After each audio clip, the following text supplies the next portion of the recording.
Okay, welcome, Angela. Welcome from all at Lichfield and Tamworth and Sutton Coldfield Chambers of Commerce. My name's Chris Brewer, and I head up the chamber in our local area, and I'm delighted to be joined by Angela Burns here today, Chief Exec of the Webb Hotel Group, and many of whom will know is Moor Hall Hotel and Spa in Sutton Coldfield, Cathedral Hotel and the Hotel in Lichfield, and the Gables Hotel in Bristol, and the Red Lion at Newbury near Burton-on-Trent. Angela, welcome.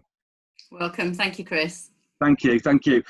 Just a quick note on this. So we are firstly delighted to have you with us. I think we all know July the 4th, Super Saturdays they're calling it, is a real important part of the lockdown being slowly peeled back for the hospitality industry. It's good to hear that you've got some really positive plans in place, and we'll come on to those in a moment. Information around Moor Hall Hotel and the business in general, including, of course, the Cathedral and the George. So over 250 people employed across the group. Obviously, a really important part of the business community in Sutton and Lichfield in terms of hosting events, hosting various different networking events and get-togethers. Widely celebrated as the Business of the Year for our SLT Awards in Sutton Coldfield back in January, which does seem a long time ago now, but it was a great night and a really a pleasure to mark that for your business, Angela. Again, I suppose, you've got these three properties in our area. It's all about, we were just talking before about customer confidence. That's the key. Just tell us a little bit about what you've been doing around that, building that confidence, and what you've got planned as we look forward to Saturday and beyond. Well, there's no denying that the coronavirus pandemic has wreaked a swift and devastating blow on our sector, but we are determined to stay focused, on the continued survival and the success of the businesses, because we've worked so hard for them. Moor Hall it's a family business. Moor Hall's been in the family for over 50 years. But as you say, the biggest challenge is customer confidence. So as a sector, we're resilient and forward thinking. We can come up with solutions, but we need customers to have the confidence to come back. So we need to get the message out as we reopen again, that there's going to be eating, drinking and sleeping in a safe environment.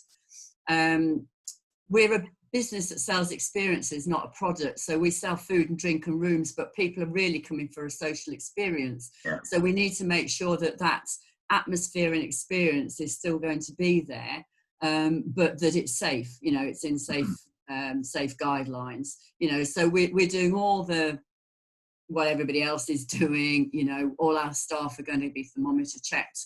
They will complete a health check questionnaire every day that they come into work.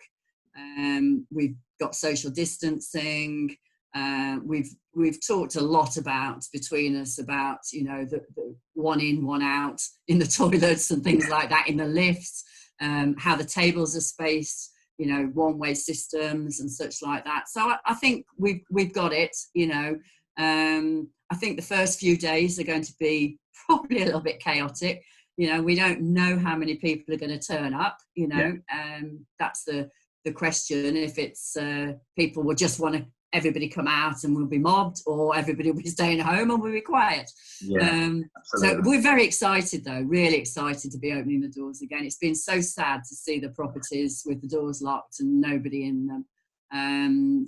We just can't wait for the buzz of conversation back in the properties again. That's a great quote, and I'm sure that's very much echoed by everyone across the hospitality industry. Is that excitement, tempered, of course, by that ensuring that there's the confidence of the safety at all times. You mentioned about the social sort of responsibility as a business.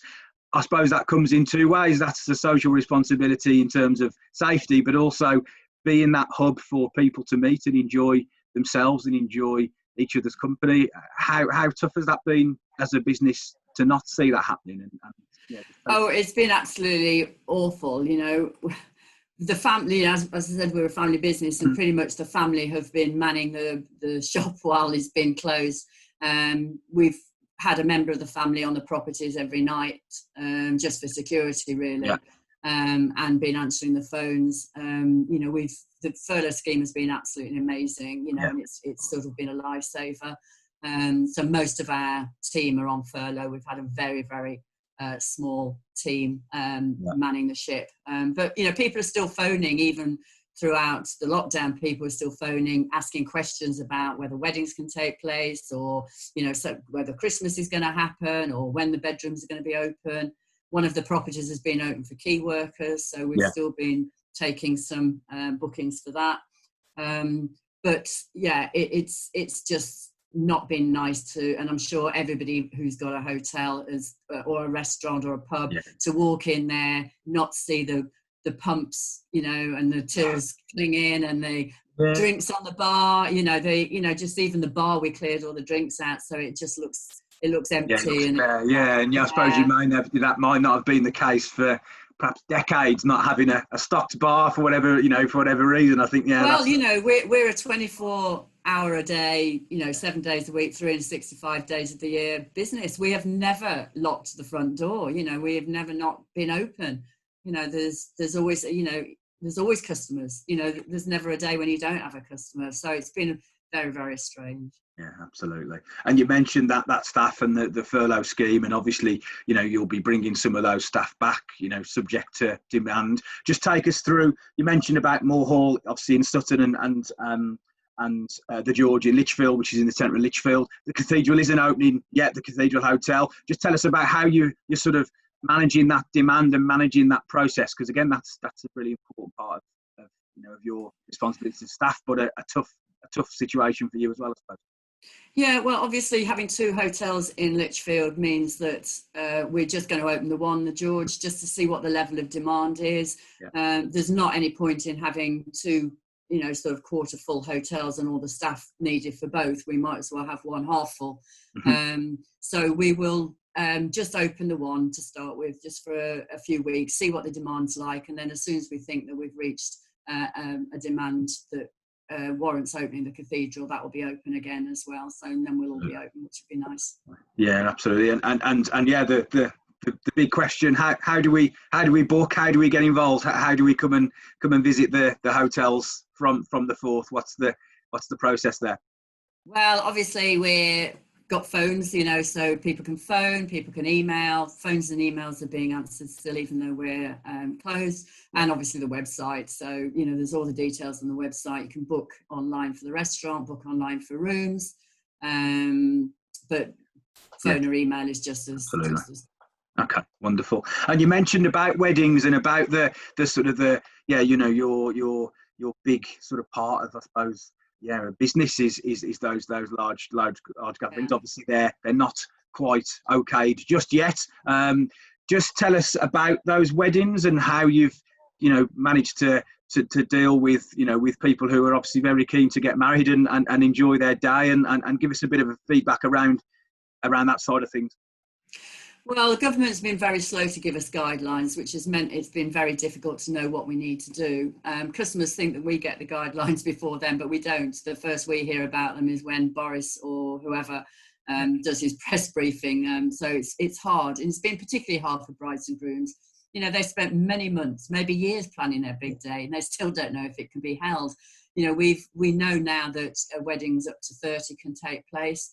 But we've still got weddings holding in August, September and later who really don't know, because there's been no guidelines about when that 30 may increase.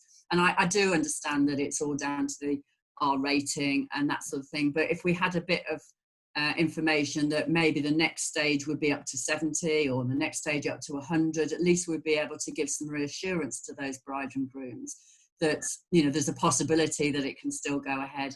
Obviously, a lot of weddings are postponed, a lot going ahead next year because they want the wedding that they plan. They don't want to limit it to 30, or they want to have a party in the evening.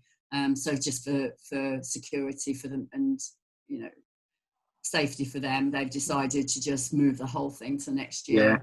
Yeah. Do you see that that next year being there must be 1,000 sports events taking place next summer. I suppose you'll see hopefully a real return, and fingers crossed with the current situation around the virus, that next year becomes a really big year where businesses are able to bounce back, subject to the virus staying in control.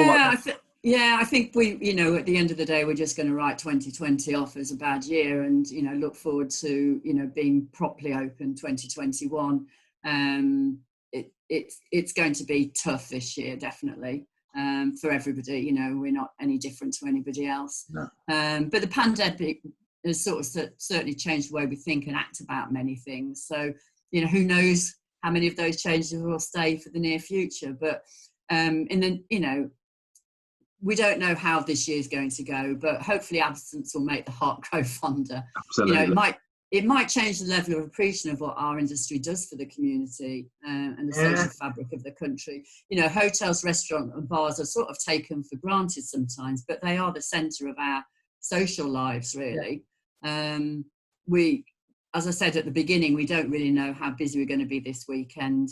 During lockdowns, people have been forced to stay at home and severely limited in how they're able to move around. So there's a lot of frustration with many, and they'll want to celebrate and have some freedom back and be out and about. But for others, they will just think, I just need to give it a little bit of time. I'm not quite ready. And we quite understand that. And that's why we're doing all the guidelines, all the social distancing, stuff like that. Yeah, you mentioned that understanding of your guests, and I'm sure that's absolutely been at the heart of what you've done for many, many, many years. That's changed now a little bit, hasn't it? I think it's certainly some of the open spaces. I look to the terrace at Moor Hall, are great selling points and great ways for guests to enjoy themselves, socially distantly. How important is that, and the weather and people using those spaces to maximise it, and hopefully, as you say, it might open up a bit more appreciation of some of the surroundings of a hotel, as you're almost forced to go outside a little bit more than you perhaps would do. The weather, this summer's weather, is going to be crucial for us, because all the hotels have got outside spaces, the pub as well, and it's much easier serving people outside, with this social distancing still, but the contact outside, we know that the virus is less prevalent outside. So if the summer's great, we've put extra tables and chairs outside at all the properties. I'll give people a lot of confidence to come out and use us. We're definitely hoping for a great summer. But if it's not great, we've got everything in place inside as well. So absolutely, we'll cope with whatever gets thrown at us. We're very resilient. We're used to coping with situations. And thinking on our feet, and we'll continue to do. A great view of the golf course at Moor Hall and a great view of the cathedral at the George. So two really, really well-known sort of landmarks, I suppose, in the local area. I just wanted to finally move on to really how you as a business have changed and how you've adapted and where you see those positives coming from, as you've briefly touched upon that point. How have you adapted and hopefully has that meant that you'll actually run as a better business as we come out of lockdown with the lessons that you've learned, I suppose, from the last 3 very difficult months? We're going to be much more technology based. We've got online check-in. We've been talking about it for absolutely ages, but we've never got around to doing it. But now all our customers can check in online before they arrive, express checkout when they leave, that sort of thing. So that will be definitely good. That'll be here to stay. So that will make things a little bit more streamlined, no queuing at the desk to check in, which will be great. We're becoming more paperless. It's always been easy to fill things in on pieces of paper, write things down, but we're going to be much more technology based, and everything on the computer. So that'll be much more efficient, I think, from us. And I know you've been an important part in terms of your business has been around that sustainability and that, the sort of eco pledge that our President Katie has spoken with your general managers previously. I suppose that's another way, again, for you to just be that little bit more sustainable and that environmentally friendly. Yeah, definitely. We've always been a very sustainable business. We've got biomass. We've got solar panels, we recycle food waste and stuff like that. We've always been sustainable, but there's always more steps you can take, and this is just making us take a few more steps, which is great. The other big thing is that multitasking of staff. it's a big thing now. You know, we've got to come out of the thought that you're a receptionist and that's all you can do. We're going to have less staff. Yeah. The business is going to be different. And, you know, the team are, you know, really up for sort of enhancing their skills, which will be better for their career in the long term, but also being able to jump in where is needed in the business. So I think that's a big thing for us as well. Okay. Wonderful. No, that's great. And just as a final message, what is your message to your valued guests, your valued customers that you've waited so long to welcome back? What's the message, and how happy will you be to see them on the 4th of July and into July and August and beyond?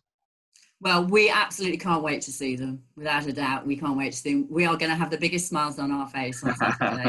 I can tell you. We have made it safe. We've absolutely gone through everything. You know, customers can have absolute confidence. And every hotel, every pub, every restaurant is going through exactly the same. Yeah. Please come out, support your local business. It's been really, really tough for the whole industry. We can't wait to see you. We are all working to make sure that you have a great atmosphere, a great drink, a great meal, a great stay in a safe way. Wonderful. Angela, thank you so much. It's an absolute pleasure. I know personally, having worked with a lot of venues over the last 3 months, how tough this period has been, and I can tell how excited you are yourself and as a business to to be opening up and welcoming the people of Sutton, Lichfield, Bristol, Newbury, Burton, Birmingham, whoever else it might be over the course of the next few weeks. And again, always a huge great welcome from everyone at Moor Hall and all the other areas in Cathedral and George and all the other hotels, and I'm sure that'll continue. So Angela, best of luck on Saturday. Really appreciate your time. Stay in touch. I'm sure you will. Keep us informed, and good luck. Thank you. Thanks, Chris. Appreciate it. Take care.